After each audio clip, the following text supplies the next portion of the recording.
S&P allegedly continued to rate hundreds of billions of dollars worth of CDOs backed by RMBS collateral, ignoring their own analysts' performance projections showing that the ratings on that collateral would not hold.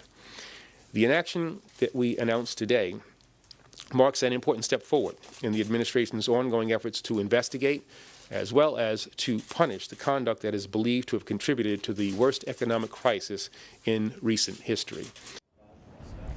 That's Attorney General Eric Holder announcing today that the United States is suing Standard & Poor's Rating Services for misleading investors about mortgage-backed securities. Welcome to Lunch Break. I'm Kelly Grant, and here with the latest in this fast-moving story is WSJ Money and Investing Editor Justin Baer. Justin, thank you so much for being here. Sure, thank you. So we've just heard that they are wrapping up this press conference now from a lawsuit announced late last night. Correct. Give me some of the details about what this means for the process and the consumer. Sure. So this is a significant step for the ratings firms, really for the process of prosecuting the financial crisis, right? As the Attorney General mentioned, this is a case that goes back to the events that led up to the crisis.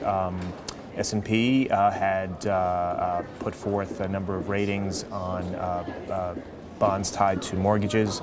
The government is arguing that they did that. They assigned these high ratings to these bonds, knowing that, of course, the underlying assets would not hold, and that they were not just knowing it, but it sounds like joking about it too in some of these songs and videos. Right, and that's right. that's pretty damning, isn't it? As you've come to expect with these suits. They were able to track down this trove of emails, and in one case, an audio, I think, performance of one analyst who was putting the subprime crisis to music, and so the government is alleging that they in fact knew that these bonds were not going to hold up in a way that deserved the ratings that they had assigned. And what has S&P said about this so far? Sure. So they've denied any wrongdoing. They've made it clear that they feel that the suit is unnecessary and wrong, and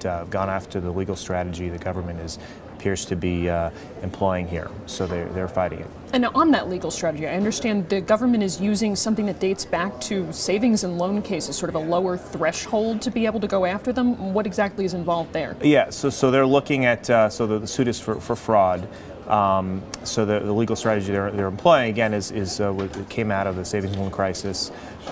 It's a way the government thinks they can get around the strong First Amendment protections that companies like S&P argue they should essentially overrule any accusations of fraud in this case. The idea that they're saying this is just their opinion and Correct. Everyone's entitled to an opinion. Correct. Yes. And now, what is the next step now that this lawsuit has been announced? Well, remains to be seen. I mean, again, it'll be a process that began last night when the suit was filed. What remains to be seen is whether any of the other ratings firms will be subject to similar complaints. It's also unclear from a corporate perspective what it means for S&P and their parent, McGraw-Hill. The company had set forth in motion this plan to split the company in two. The S&P business would have comprised a big chunk of one half of that.